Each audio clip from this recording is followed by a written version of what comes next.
welcome back to my channel. I wanted to share with you today forest grass, Japanese forest grass that I purchased recently on clearance. I got 5 of these Japanese forest grass plants, and I wanted to share with you specifics on this grass. So this one is the Hakonechloa macra Japanese forest grass, and there isn't much information on the tag. It says green bamboo-like leaves, fast growth rate, blooms mid to late summer, and it basically grows 1 to 2 feet tall and 1 to 2 feet wide, and it likes partial shade.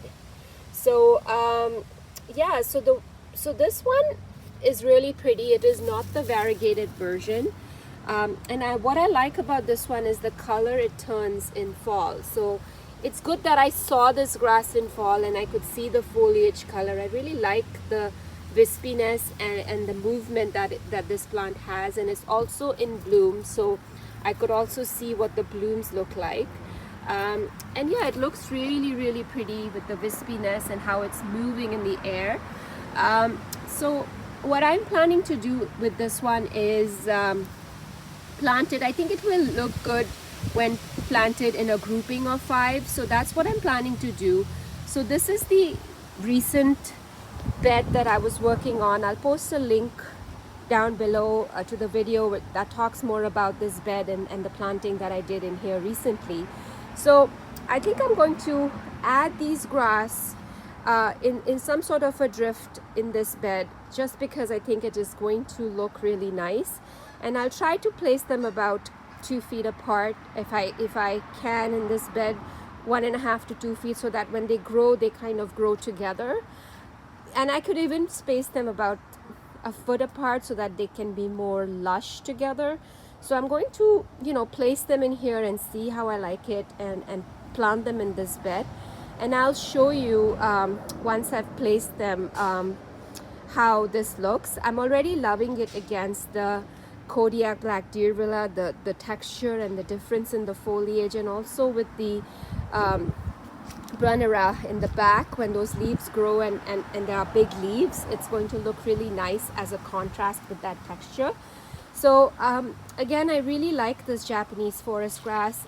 It has a lovely movement, and I like that it's going to stay short, and it's a grass that can grow. If you're looking for an ornamental grass that can grow in shade to part shade, I don't know if it's going to grow in deep shade. I've read and learned that it can grow in shade as well, but this section here is going to get a nice dappled sunshine, so I think it is going to get some sun here and mostly part shade throughout the day. So I think it's going to do really well. I love the foliage, as I showed you on this, and the movement and how it softens the border and creates this nice dramatic effect when you plant it. So this is kind of my first experience with Japanese forest grass, so I wanted to get 5 of these and see what this looks like in a drift.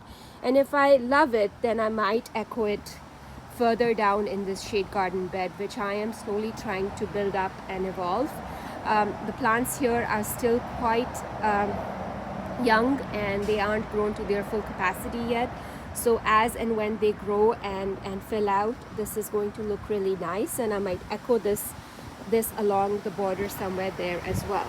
So, but on that corner, because it's considerably shady, I might add more of the variegated variety. I'm not sure yet.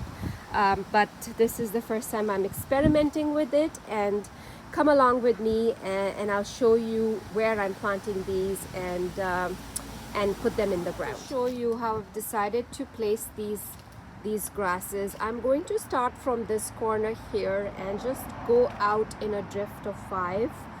So I think it'll be good in a nice grouping here, so that it kind of starts off this bed. And then over here I have some Pachysandra that will probably fill in, and the Brunnera.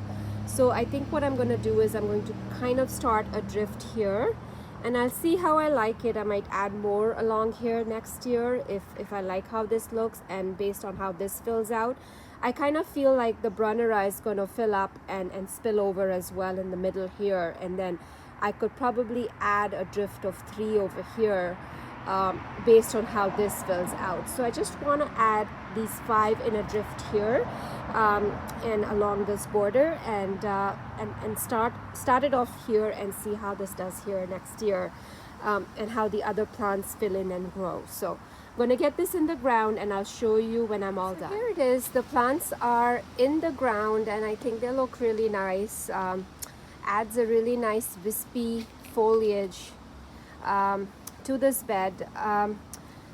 You know, these 2 here are a bit closer than what I wanted to achieve here, but I think it'll be okay because over time they're going to fill in and touch each other.